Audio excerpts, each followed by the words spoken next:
चले ना हनुमान के बिना।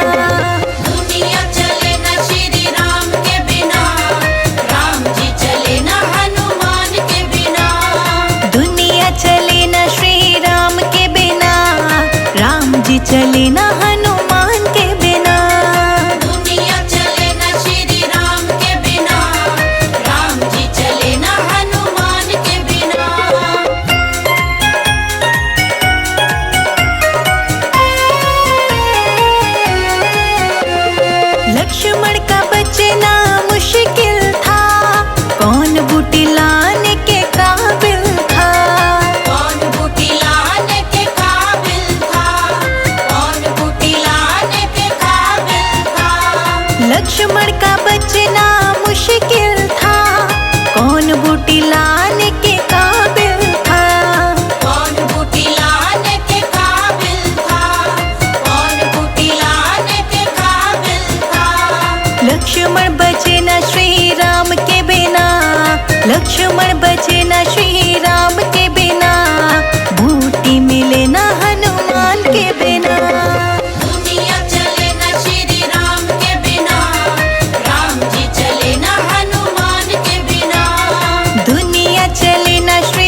सूरज भी लिख दे, चंदा भी लिख दे। सूरज भी लिख दे, चंदा भी लिख दे।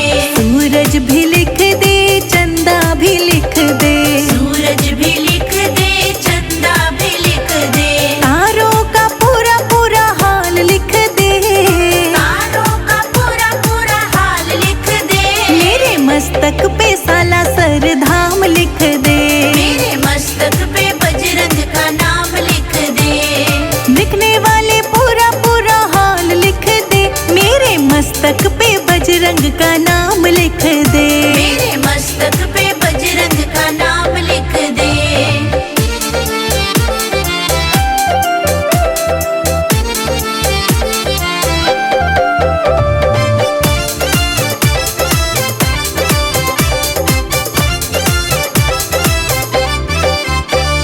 शंकर भी लिख दे, गौरा भी लिख दे। शंकर भी लिख दे, गौरा भी लिख दे। शंकर भी लिख दे, गौरा भी लिख दे। शंकर भी लिख दे, गौरा भी लिख दे। सर्पों का पूरा पूरा हाल लिख दे। सर्पों का पूरा पूरा हाल लिख दे। मेरे मस्तक पे साला सरधाम लिख दे। मेरे मस्तक पे बजरंग का नाम लिख दे। लिखने वाले पूरा पूरा हाल लिख दे। मेरे मस्तक पे बजरंग का नाम लिख दे। मेरे मस्तक पे बजरंग का नाम लिख दे।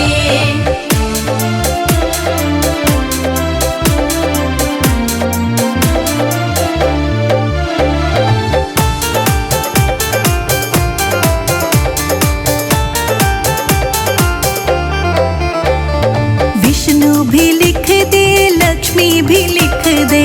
विष्णु भी लिख दे, लक्ष्मी भी लिख दे। हाँ, विष्णु भी लिख दे, लक्ष्मी भी लिख दे। विष्णु भी लिख दे, लक्ष्मी भी लिख दे। चक्रों का पूरा पूरा हाल लिख दे। चक्रों का पूरा पूरा हाल लिख दे। मेरे मस्तक पे साला सरधाम लिख दे। मेरे मस्तक पे बजरंग का नाम लिख दे। लिखने वाले पूरा पूरा हाल लिख दे। मेरे मस्तक पे बजरंग का नाम लिख दे। मेरे मस्तक पे बजरंग का नाम लिख दे।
हाथ से